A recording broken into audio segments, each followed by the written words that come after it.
Star Wars Unlimited est un jeu pour 2 joueurs exclusivement, à partir de 12 ans, pour des parties d'environ 20 minutes. Je ne vais pas vous faire l'affront de vous présenter l'univers de Star Wars et l'histoire. Donc en gros, voilà, c'est l'Empire contre les rebelles, la guerre des étoiles.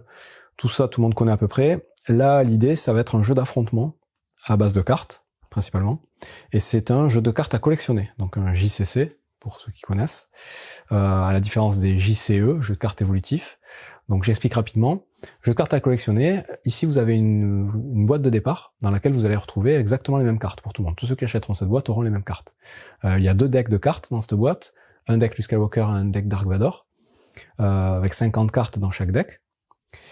Mais en plus de cette boîte de départ, vous allez trouver ce qu'on appelle des boosters. Donc des boosters, ce sont des petits sachets de cartes comme ceci. Dans chaque booster, il va y avoir 16 nouvelles cartes. Et vous savez pas ce qu'il y a dedans, en fait. C'est des cartes aléatoires. Il va y avoir un système de rareté de cartes. Il y aura des cartes communes, des cartes non communes, des cartes rares, des cartes légendaires. Il y a tout un tas de trucs, je vous expliquerai tout ça à la fin. Mais sachez que, avec la boîte de départ, vous pouvez très bien jouer et utiliser uniquement que ça. Donc vous utilisez toujours les mêmes decks de cartes. Vous pourrez alterner éventuellement entre les joueurs, en sachant qui joue l'un ou l'autre. Mais vraiment l'intérêt du jeu, c'est de collectionner, de rajouter des nouvelles cartes pour créer son propre deck avec les cartes que vous allez trouver là-dedans et essayer de créer le deck le plus puissant, les cartes, faire en sorte qu'elles aient une synergie pour varier au maximum les parties et le plaisir de la collection de cartes aussi est bien présent. Je vais commencer par vous expliquer le jeu de base avec ce kit de démarrage, donc tout le matériel que vous avez sous les yeux, et ensuite je vous expliquerai un peu plus précisément comment on peut construire son deck à l'aide des cartes des boosters, et le principe de rareté de cartes, pour que vous ayez un petit panorama global de tout ce que vous pouvez faire avec ce jeu Star Wars Unlimited. Donc dans la boîte de base de démarrage, vous avez tout ce qu'il y a là, à savoir 2 petits, alors pas des tapis de jeu, des feuilles de jeu, c'est du papier, tout fin, tout cheap. Vous avez des petits jetons pour les points de dégâts qui eux aussi sont très fins, des petits jetons pour l'activation du pouvoir du leader, je vais expliquer après, un petit jeton premier joueur. Vous avez 2 petites boîtes de rangement pour les 2 decks, donc le deck Skywalker, le deck Dark Vador, et vous avez donc les 2 decks avec à chaque fois une carte base pour chacun et une carte leader pour chacun. Donc ça va être la base du jeu que je vais expliquer. Et toutes ces cartes-là que vous allez mélanger, donc en tout, je vous dis, il y en a 50, mélanger pour en faire un deck que vous allez placer ici. Donc ce petit feuille de jeu, c'est un peu cheap. Au verso, vous verrez, je vous montrerai tout à l'heure, il y a des petits posters donc qui correspondent aux illustrations ici, donc ça c'est plutôt sympa. C'est cheap, mais par contre, c'est quand même assez bien foutu au niveau des explications, parce que tout ce que vous avez là, en fait, ça va vous résumer toutes les règles du jeu, qui sont très simples, vous allez voir. Donc avec tout ça, vous pouvez jouer assez facilement. Je vais quand même vous les expliquer un peu en détail. Pour la mise en place, c'est très simple. Chaque joueur va mettre sa carte bâtiment base. Donc c'est inscrit en haut à gauche, vous avez inscrit base, devant lui. Et en dessous, il va mettre sa carte leader. Donc la carte base, il y en a une dans chaque deck. Vous verrez que dans les boosters, il y en a plein d'autres. Les leaders, c'est la même chose. Vous en avez une dans chaque deck. Donc Luke et Dark Vador. Dans les boosters, il y en aura d'autres. Il faut savoir que les leaders, ça va être les seules cartes qui seront recto verso. Toutes les autres cartes auront un dos floqué Star Wars Unlimited. Parce que ces leaders, ils ont une petite particularité, une action épique qui va leur permettre de rentrer en jeu comme une unité, donc un personnage. Donc je vous l'expliquerai tout à l'heure, bien évidemment. Une fois qu'on a fait ça, dans chaque deck de la boîte de base, vous allez devoir identifier et sortir les cartes qui s'appellent jetons amélioration. Donc c'est des cartes recto verso, avec d'un côté une carte expérience qui fait +1/+1, et de l'autre côté une carte bouclier. Donc ces cartes-là, en fait, elles vont servir de marqueurs. Vous verrez qu'il y a du matériel supplémentaire qu'on peut acheter aussi, qui vont permettre de remplacer ces cartes par des jetons, ce qui est beaucoup plus pratique, je vous montrerai aussi en fin d'explication. Donc ces cartes, il y en a 3 dans chaque deck, vous les mettez de côté, et vous les utiliserez le moment venu en fonction de ce que vous allez faire dans le jeu. Ensuite, vous mélangez toutes les autres cartes de chaque deck, déterminez un premier joueur à qui vous donnez le petit jeton initiative, et chaque joueur va piocher 6 cartes de son deck, 1, 2, 3, 4, 5, 6. Parmi ces 6 cartes, il va les regarder et on conseille en début de partie d'essayer d'avoir un maximum, au moins quelques cartes qui ont un coût, donc le coût est indiqué en haut à gauche, un coût de 1 ou 2, parce que parmi ces 6 cartes, vous allez au début de partie en choisir 2 que vous allez placer face cachée dans la zone de ressources, donc en dessous de votre leader. Et ces cartes-là, du coup, elles vont servir uniquement à payer le coût des cartes que vous allez utiliser pendant la partie. Donc au début de la partie, vous en avez 2. Vous verrez qu'à chaque tour, vous allez pouvoir en rajouter une. Mais pour pouvoir poser des cartes rapidement, il vaut mieux qu'elles coûtent pas trop cher, parce que vous avez des cartes qui coûtent beaucoup plus cher, des cartes qui coûtent 5 par exemple. Si vous avez que des cartes 5 en main en début de partie, vous aurez du mal à les poser. Pour ça, en tout début de partie, quand vous piochez vos 6 cartes, si vous n'êtes pas satisfait de votre main, vous avez la possibilité de faire ce qu'on appelle un mulligan. Mulligan, c'est-à-dire que vous reprenez toutes les cartes, vous remélangez tout, et vous repiochez 6 cartes. Donc vous avez 2 chances de piocher. Par contre, la deuxième fois que vous le faites, vous êtes obligé de garder votre main. Une fois que chaque joueur a placé ses 2 cartes ressources, chaque joueur se retrouve avec les 4 cartes de départ en main, et on peut commencer la partie en commençant par le premier joueur. À son tour, les joueurs vont pouvoir faire une action parmi 5 possibles, et on joue à tour de rôle, donc on fait une action, une action, une action, une action, donc c'est assez dynamique, jusqu'à ce que les 2 joueurs aient passé, ou qu'un joueur ait passé, et que l'autre ait récupéré le jeton premier joueur, le pion d'initiative, parce que dès qu'on récupère le pion d'initiative, ça met fin à notre tour. Dès que les 2 tours sont finis, on passe à une phase de regroupement, et la phase de regroupement c'est très simple, ça se fait en simultané, chaque joueur va piocher 2 cartes dans son deck pour les rajouter à sa main, va avoir la possibilité de jouer une de ses cartes en ressources devant lui. Il va ensuite réactiver toutes les cartes qu'il a utilisées. Donc vous allez voir qu'à chaque fois qu'on utilise une carte, on l'active en l'inclinant. Donc que ce soit les ressources ou les unités, un peu tout ce qu'on va utiliser, on incline la carte. À cette phase de regroupement, on va remettre toutes les cartes droites pour qu'elles soient à nouveau disponibles. Et une fois que chaque joueur a fait ça, on recommence un nouveau tour, en commençant par le joueur qui aura le pion initiative. Et on fait ça jusqu'à ce que un joueur ait réussi à détruire la base de son adversaire. Donc vous voyez qu'en haut à gauche, vous avez le nombre de points de structure, on va dire, de la base. C'est ses points de vie en gros. Il va falloir réussir à atteindre ces points pour détruire la base de l'adversaire. Le premier qui y arrive a gagné la partie, tout simplement. Donc la première action qu'on peut faire à son tour, c'est jouer une carte de sa main devant nous. Donc les cartes en tout, il y en a de 3 types.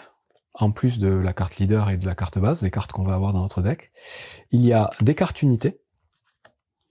Et les cartes unités, donc c'est toujours le type de carte est indiqué toujours en haut à gauche, à côté de sa valeur, de son coût de paiement. Vous avez des unités spatiales et vous avez des unités terrestres. Donc les cartes unités, ça va être des cartes qu'on va jouer devant nous, et à chaque fois il faudra les jouer soit dans la zone spatiale, soit dans la zone terrestre, en fonction de ce qui est indiqué dessus. Pour jouer une de ces cartes, il faut pouvoir en payer le coût, bien évidemment. Et donc le coût, comme je vous ai dit, c'est en inclinant les cartes ressources. Donc si je jouais cette carte, ça me coûte 2 ressources, j'incline mes 2 cartes, je pose la carte, c'est une unité spatiale, je la mets dans la zone spatiale. Les cartes unités, quand elles arrivent en jeu, elles arrivent toujours inclinées. Donc elles sont pas disponibles tout de suite. On l'a placée, on pourra l'utiliser que à la fin du tour précédent, sauf il y a plein d'actions qui vont permettre de les remettre actives, tout ça, enfin, vous verrez. Même principe pour les unités terrestres. Donc là, j'ai utilisé mes deux ressources, donc j'en ai plus. Donc pour le coup, je peux plus déployer d'unités, mais admettons j'avais une ressource supplémentaire. J'aurais très bien pu, quand mon tour revient, placer une unité terrestre qui coûte 1, donc j'active ma ressource, et je la passe côté terrestre, et je la mets à activer parce qu'elle arrive toujours activée. Donc ça, c'est le premier type de carte, les unités qu'on va placer soit dans la zone unité spatiale, soit dans la zone unité terrestre en fonction du type. Autre type de carte qu'on va pouvoir jouer de sa main, ce sont les cartes amélioration. Donc les cartes amélioration, elles viennent s'associer à des unités. Donc vous voyez, celle-ci, elle coûterait 1. Donc admettons, il me reste une ressource, je la paye. Je vais pouvoir venir glisser cette carte sous une carte unité. Et ça va venir améliorer soit son attaque, soit sa défense. Donc ici, je vais y revenir, mais vous avez les points d'attaque de l'unité et les points de défense. Donc c'est le même principe sur toutes les unités.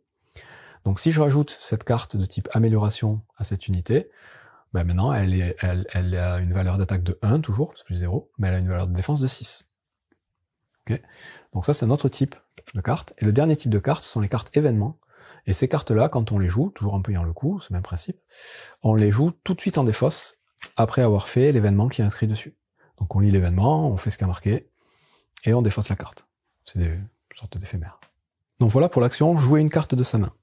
Autre action possible, c'est attaquer avec une unité. Donc pour pouvoir attaquer avec une unité, il faut que l'unité soit disponible. Pour qu'elle soit disponible, il faut qu'elle soit à la verticale. Donc je vous dis, quand on vient de les jouer, on peut pas attaquer avec tout de suite. Admettons, plus tard, elle est disponible. À mon tour, en tant qu'action, je peux décider d'attaquer mon adversaire avec une unité. Pour ça, je vais incliner la carte et je vais décider qu'est-ce que je veux attaquer. Si mon adversaire a une carte unité, ou plusieurs d'ailleurs, dans la zone correspondante, donc ici je suis dans la zone spatiale, s'il a une unité dans sa zone spatiale à lui, je peux décider d'attaquer son unité. Si c'est pas le cas, ou même si c'est le cas d'ailleurs, je peux aussi décider d'attaquer sa base. Donc, avec une unité spatiale, on attaque les unités spatiales adverses ou la base. De même, avec les unités terrestres, on va pouvoir attaquer les unités terrestres adverses ou la base. Le principe d'attaque, c'est que quand on va attaquer la base, on va regarder tout simplement les points d'attaque qu'on a et on met autant de dégâts sur la base. La base, par défaut, n'a pas de défense, donc là c'est 2, donc je mettrai 2 points de dégâts sur la base si j'attaque la base. Ça c'est très simple. Si par contre on veut attaquer une unité, l'adversaire a cette unité en jeu, je la mets dans votre sens de lecture, normalement elle est dans votre sens, dans ce cas-là, j'incline ma carte et je dis j'attaque cette unité-là. Quand on fait une attaque unité contre unité, les deux attaques sont résolues en même temps, c'est-à-dire que moi je vais mettre mes points d'attaque, mais lui aussi va mettre ses points d'attaque. Donc là, je vais donner 2 dégâts à cette carte, elle a 2 de défense, donc je vais la détruire, et par contre, elle va me donner 3 points de dégâts, j'ai 3 de défense, elle va me détruire aussi. Donc là, les 2 cartes vont s'annuler, les 2 cartes vont être détruites, et les 2 cartes, du coup, quand elles sont détruites, retournent dans la défausse de chaque joueur. Si jamais l'adversaire avait eu plusieurs unités dans sa zone spatiale, j'aurais pu choisir quelle unité je veux attaquer. Si jamais mon unité ne détruisait pas l'adversaire, donc admettons lui, il avait une amélioration ici, au final il avait 4 et 3, là je lui aurais mis 2 dégâts, dans ce cas-là j'aurais mis 2 points de dégâts sur la carte, ce qui n'aurait pas suffi à le tuer parce que du coup il a 3 de défense, lui par contre il me met 4 dégâts donc il me tue, ma carte est défaussée. Les dégâts restent d'un tour à l'autre, sauf capacités qui vont permettre de se soigner, mais quand on inflige des dégâts, on met les marqueurs dessus, la carte. Donc c'est exactement la même chose au niveau des unités terrestres. Les attaques et les défenses sont simultanées entre unités, mais on peut toujours choisir d'attaquer la base adverse, sauf carte particulière que je vais expliquer après. Les cas particuliers, il y en a plusieurs, hein. Je les expliquerai en fin d'explication de règles. Là, je me concentre sur vraiment les règles de base. Troisième action qu'on va pouvoir faire à son tour, c'est utiliser la capacité d'une carte. Donc, vous avez certaines cartes où vous avez le mot-clé action.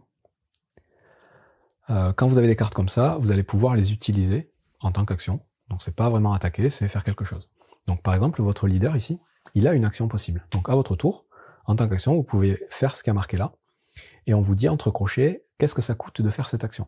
Donc cette action-là, elle va coûter une ressource, donc il faut avoir une ressource disponible et inclinée, et elle va coûter l'activation de la carte. Quand il y a la petite flèche, ça veut dire qu'il vous faut activer la carte, et dans ce cas-là, l'incliner. Donc celle-là, pour le coup, elle est à l'horizontale normalement, donc on a la verticale, c'est l'inverse des autres, mais c'est le même principe. Et quand je fais ça, ben, je fais ce qui est marqué à côté. Donc ici, on vous dit donner un jeton bouclier à une unité que vous avez jouée à cette phase. J'explique après les jetons. Ces capacités action, vous en avez aussi sur des cartes de votre deck. Donc par exemple, vous avez cette unité-là, vous l'avez jouée, donc bon, c'est une carte d'en face, mais admettons que je l'ai jouée, donc terrestre. À mon tour, je vais pouvoir l'incliner, parce que c'est le coût de l'action, pour faire ce qui est marqué ici. Donc c'est pas attaquer, j'attaque pas avec, mais je fais la capacité d'action à mon tour, en l'inclinant. Les capacités donc d'action, ça vous coûte une action à votre tour.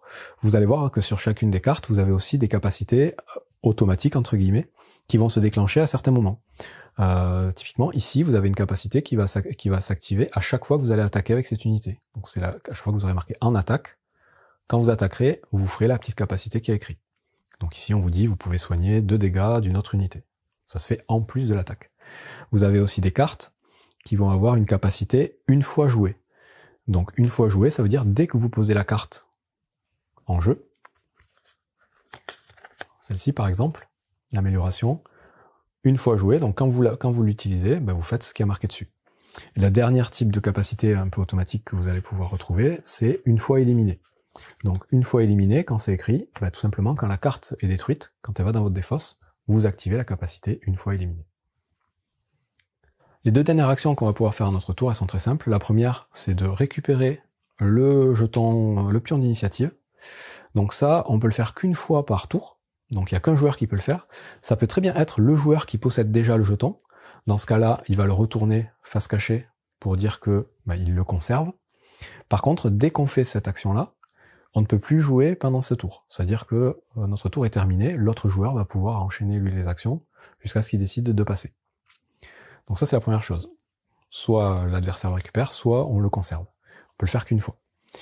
Et la dernière action, donc, c'est de passer. Donc passer, si admettons on n'a pas touché encore au jeton initiative, à mon tour je peux décider de passer, donc ne rien faire. Le joueur, mon adversaire va pouvoir faire une action, et ça va revenir à mon tour, j'aurai à nouveau la possibilité de faire une action. C'est-à-dire quand on passe, ce n'est pas définitif. On peut passer pour un tour, pour une action, et après faire d'autres actions pour temporiser et faire des choses. La seule chose qui met fin à notre tour, c'est l'action de récupérer le pion initiative. Et c'est tout pour les actions qu'on va pouvoir faire à notre tour. Donc jouer des cartes, activer des cartes, utiliser les capacités des cartes, attaquer avec une carte, pardon, utiliser les capacités des cartes, capacité action, prendre le pion initiative ou passer. Quand les deux joueurs ont passé ou qu'un joueur a récupéré le pion initiative, on passe à la phase de regroupement. Phase de regroupement, chaque joueur va piocher 2 cartes dans son deck, qu'il va rajouter à sa main. Ensuite, parmi les cartes de sa main, chaque joueur va avoir la possibilité de rajouter une carte ressource. Et ensuite, on va redresser toutes les cartes activées. Donc les cartes qui ont été utilisées, on les remet toutes face active. Et on recommence un nouveau tour en commençant par le joueur qui a le jeton initiative. À tout moment dans la partie, si vous devez piocher des cartes dans votre deck et que celui-ci est vide, vous allez devoir infliger des dégâts à votre base à raison de 3 dégâts par carte que vous devez piocher. Donc à votre phase de regroupement, quand vous allez devoir piocher 2 cartes, vous infligerez 6 dégâts à votre base, parce que vous auriez dû piocher 2 cartes et que vous pouvez pas. Donc ça c'est pour accélérer un peu la fin de partie. Dès que vous avez vidé votre deck de cartes, c'est que la partie a duré quand même suffisamment longtemps, et donc là les dégâts vont devenir un peu plus intensifs sur les bases. Je reviens un petit peu sur les cartes. Vous remarquerez que donc chaque carte a son type en haut, donc unité, amélioration, base, leader, en haut à gauche. Ensuite, vous avez un sous-titre ici qui va vous dire si c'est une unité terrestre ou une unité spatiale. Le nom de la carte. Vous avez ensuite, sous le coup de la carte, un petit logo que j'expliquerai au moment de créer les decks. Ça sert uniquement pour la création de decks et pour savoir si le coup et le coup normal ou s'il y a un surcoût, j'y reviens tout à l'heure. Donc les capacités pour les unités d'attaque et de défense. Et ici, vous avez ce qu'on appelle un trait. Donc cette carte, par exemple, c'est un droïde. Celle-ci, c'est un impérial officiel.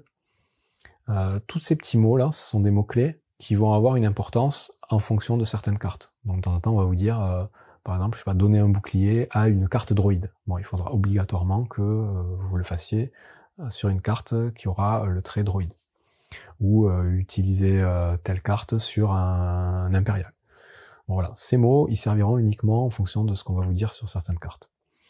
Ensuite, donc vous avez la zone de capacité, d'action, tout ça, et tout en bas, vous avez le nom de l'illustrateur, vous avez tout à droite le numéro de la carte, avec le nombre total de cartes, et vous avez ici le symbole de rareté de la carte. Donc tout ça, je vais y revenir. Mais voilà, en gros, comment sont composées les différentes cartes. La dernière chose à savoir, c'est l'action épique du leader. Donc chaque leader a un petit encadré ici en jaune, action épique, qui va pouvoir se déclencher à partir du moment où on aura un certain nombre de ressources. Donc ici, pour Luc, par exemple, on vous dit, si vous contrôlez, c'est écrit de toute façon, c'est assez simple, si vous contrôlez au moins 6 ressources, déployez ce leader. Donc il faut avoir 6 ressources dans notre jeu, et à ce moment-là, gratuitement, on va pouvoir utiliser cette action épique de déployer le leader, et le déployer tout simplement c'est le retourner et le faire devenir une unité. Donc lui pour le coup c'est une unité terrestre, il va venir ici, et il va arriver tout de suite actif, et on pourra tout de suite l'utiliser pour attaquer. Et il a donc 4 d'attaque, 7 de défense, et en plus il a un petit pouvoir à chaque fois qu'il attaque. C'est exactement la même chose pour Dark Vador, sauf que lui, il faut qu'il contrôle au moins 7 ressources, et pas 6. Et à ce moment-là, hop, on le met aussi en unité terrestre, et il a des capacités différentes. Le leader, à partir du moment où il est déployé sur le champ de bataille, il va pouvoir se faire détruire, enfin se faire perdre ses points de vie. Si c'est le cas, il va revenir à sa place de leader sur son autre face, et on pourra toujours continuer à utiliser son action spéciale. Par contre, on mettra sur sa zone action épique le petit marqueur prévu à cet effet, qui dit qu'on ne pourra plus le redéployer jusqu'à la fin de la partie. En gros, il peut se déployer qu'une seule fois. Et cette action épique, elle peut se faire même si on a déjà fait l'action normale du personnage. Donc là, si, admettons, j'ai fait son action dans un de mes tours, donc je l'ai incliné, il est censé ne plus être disponible. Si j'ai bien le bon nombre de ressources, je peux quand même le déployer et le mettre actif ici. Donc du coup, il est utilisé 2 fois dans un même tour, donc c'est plutôt optimisé. On a fait le tour de toutes les actions et toutes les règles de base du jeu. Il me reste maintenant à expliquer les différents mots-clés qu'on va pouvoir trouver sur certaines cartes, et c'est ce qui va faire un peu la richesse du jeu. Des mots-clés, il n'y en a pas énormément, il y en a je crois 7 ou 8 différents, et ils sont inscrits sur les cartes à chaque fois en rouge, pour bien les identifier. Et donc je vais vous les passer vite fait en revue, ils sont simples. Donc quand vous aurez le mot-clé aplomb sur une carte, ça voudra dire qu'à chaque point de dégâts qu'aura reçu la carte, elle aura +1 en attaque. Donc en gros, on va regarder sa valeur d'attaque, et on va rajouter autant de points d'attaque que de points de dégâts quand on l'utilisera. La capacité débordement, dans le même style, elle va permettre à une unité d'infliger des dégâts en attaque à d'autres unités, mais tous les dégâts supplémentaires qu'elle aurait pu infliger vont être distribués sur la base. C'est-à-dire que voilà, on fait déborder les points d'attaque sur la base adverse. La capacité embuscade, elle va permettre à l'unité d'arriver directement active et donc de pouvoir être utilisée en attaque tout de suite. Par contre, ce n'est valable que s'il y a une unité à attaquer en face. On va pas pouvoir le faire pour attaquer la base, l'embuscade. Une unité qui est protégée arrive tout de suite en jeu avec un jeton bouclier. Donc les jetons boucliers par défaut dans le jeu, c'est les petites cartes ici qu'on va mettre côté bouclier et qu'on va mettre sous la carte unité. Donc ici, voilà, on considère que cette carte a un bouclier. Vous verrez que c'est plus simple de jouer avec des vrais jetons boucliers. Et une unité protégée, donc qui a un jeton bouclier, va être immunisée contre la première source de dégâts qu'elle va recevoir. C'est-à-dire que là, si le joueur m'attaque, quelle que soit sa valeur d'attaque, si j'ai un bouclier, il va juste me faire perdre mon bouclier, donc soit le jeton, soit la carte, et c'est tout. Je n'aurai pas de points de dégâts. Donc le bouclier, ça absorbe vraiment tous les dégâts d'une première attaque. Le mot-clé raid va être suivi d'une valeur, d'un chiffre de 1 à X. Les cartes qui ont une valeur de raid vont, quand elles seront attaquantes, avoir un bonus d'attaque correspondant au chiffre qui est inscrit à côté de raid. Donc raid 2 par exemple, elles auront +2 d'attaque par rapport à leur point d'attaque de base. Mais ce n'est valable qu'en attaque. Quand elles défendront, elles auront juste leur attaque de base. Idem pour la capacité récupération, elle est suivie d'une valeur. Cette valeur-là, c'est le nombre de points de dégâts que vous allez pouvoir soigner à votre base, que vous allez pouvoir enlever à votre base quand vous utiliserez cette carte. Donc par exemple, si une carte a récupération 2, ben, vous allez enlever 2 points de dégâts à votre base quand vous utiliserez cette capacité. La capacité saboteur, quand une unité attaque, ça va lui permettre d'éliminer tous les jetons boucliers qui sont sur le défenseur et d'infliger les dégâts malgré tout. Donc là, si j'attaque, par exemple, Luke Skywalker, tout à l'heure, on lui avait mis un petit bouclier. Hop, s'il se fait attaquer par une carte qui a saboteur, ben, le bouclier dégage, et en plus, il va prendre les dégâts de la carte attaquante. En plus de ça, le saboteur va pouvoir ignorer le mot-clé sentinelle, que je vais expliquer tout de suite. Donc, une sentinelle, une carte qui a un mot-clé sentinelle, ça va être une carte qui deviendra la cible obligatoire de l'adversaire dans cette zone. Donc, si je joue une carte sentinelle dans ma zone spatiale, mon adversaire, à chaque fois qu'il va vouloir attaquer avec une unité spatiale, il ne pourra pas choisir d'attaquer ma base, il sera obligé d'attaquer une unité avec le mot-clé sentinelle. Si j'en ai plusieurs, il pourra choisir entre les deux, mais si j'en ai qu'une, c'est cette unité qui sera obligée d'attaquer, il ne pourra pas toucher aux autres. Bon, ben, le saboteur va permettre d'éviter ça. Si vous jouez une unité saboteur, peu importe le nombre de cartes sentinelles que vous avez en face, vous attaquez qui vous voulez. On vous conseille de placer vos cartes sentinelles un peu plus en avant par rapport aux autres pour bien montrer à l'adversaire que c'est ces cartes-là qu'il va devoir attaquer en premier.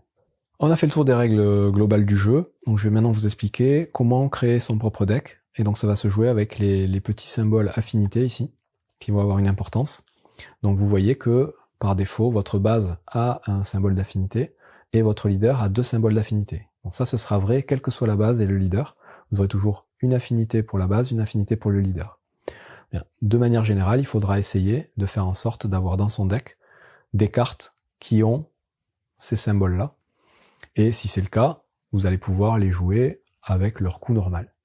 Par contre, vous aurez la possibilité de mettre des cartes qui ont d'autres symboles affinités dans votre deck, ça, il n'y a pas de souci. Mais à partir du moment où vous allez les jouer, admettons, que j'ai mis ce personnage, dans mon deck, vous voyez qu'il a aucun de mes symboles d'affinité ici, et par contre il a 2 symboles d'affinité lui sur sa carte. Eh bien le coût de la carte, quand je vais vouloir la jouer, ça va être augmenté de 2 points par symbole affinité que je ne possède pas sur ma base et mes leaders. Donc là pour le coup j'ai pas de rouge, donc ça fait plus 2, j'ai pas de noir, ça fait plus 2. Donc lui, au lieu de me coûter 2, il va me coûter 6 à poser. Donc c'est quand même un handicap, ça peut être intéressant de le faire, mais il faut faire attention. De la même façon, ici vous voyez j'ai un symbole de chaque couleur.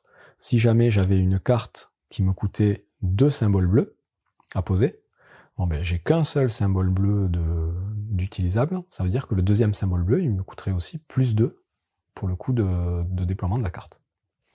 Donc pour construire votre deck, vous avez les différents symboles d'affinité qui sont expliqués ici. Donc le bleu c'est vigilance, le rouge agressivité, héroïsme, commandement, ruse et infamie.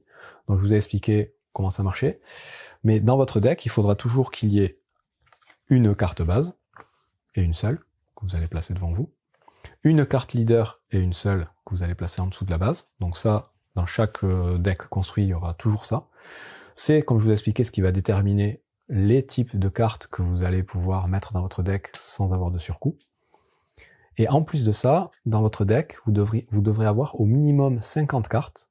Donc ça, c'est obligatoire. Chaque carte peut être présente en un maximum de 3 exemplaires. Donc vous ne pourrez pas avoir plus de 3 exemplaires d'une même carte. Et il faudra faire attention à certaines cartes qui, à côté de leur nom, ont une petite étoile comme ça. Ces cartes-là, vous pouvez aussi les avoir dans votre deck en 3 exemplaires. Mais par contre, vous ne pourrez pas les mettre en jeu en même temps. C'est-à-dire que là, R2D2, si je l'ai mis en jeu, et que j'ai une autre carte R2D2 en main, je vais pas pouvoir venir la rajouter. Toutes les cartes avec une petite étoile comme ça, c'est des cartes uniques. Elle ne peut y en avoir qu'une en jeu au même moment. Bon, après, on peut me la détruire, mais je peux venir en mettre une autre, ça y a pas de souci. Voyons maintenant qu'est-ce qu'on trouve dans un booster. Donc un booster, c'est un petit paquet de cartes qu'on vous ai montré au début. Dans chaque booster, il y aura 16 cartes. Sur ces 16 cartes, vous aurez toujours une base, un leader, ça c'est systématique.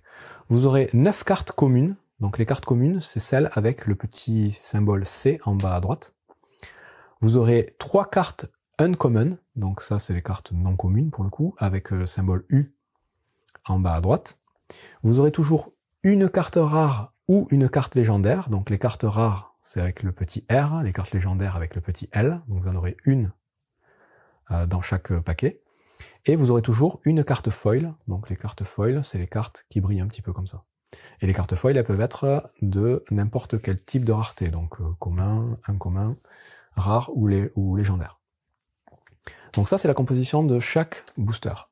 En plus de ça, vous allez parfois avoir des cartes qui sont appelées des cartes hyperespace. Ces cartes-là, en fait, on les distingue parce qu'elles n'ont pas de contour noir. Donc vous en avez 2 exemples ici, vous avez un leader, il n'a pas le contour noir, vous voyez, comme Luc ici. Et à chaque fois, ils ont des illustrations un peu différentes. Même chose ici, vous avez une carte qui n'a pas de contour, donc ça, c'est ce qu'on appelle les cartes hyperespace. C'est des cartes encore un peu différentes, mais elles ont aussi des raretés communes et tout ça. Et vous allez pouvoir aussi trouver des mélanges de tout ça, c'est-à-dire vous allez pouvoir trouver des cartes légendaires hyperespace, donc ça va être des cartes qui vont avoir le symbole L qui n'auront pas de contour noir. Vous allez pouvoir trouver des cartes rares hyperespace foil, donc qui brillent. Vous allez pouvoir trouver des combinaisons de tout ça. Et ces cartes-là, en fonction de la combinaison, vont être de plus en plus rares à trouver. Donc par exemple, les cartes légendaires avec le L, statistiquement, on vous dit qu'il y en a une tous les 8 paquets comme ça. Tous les 8 paquets, vous allez en trouver une. Les cartes hyperespace, donc celles avec sans le contour noir, il y en a 2 tous les 3 paquets, donc c'est déjà un peu plus commun, vous allez en trouver un peu plus souvent. Les cartes hyperespace rares ou légendaires, par contre, il y en a une tous les 15 paquets, donc c'est déjà plus difficile à trouver.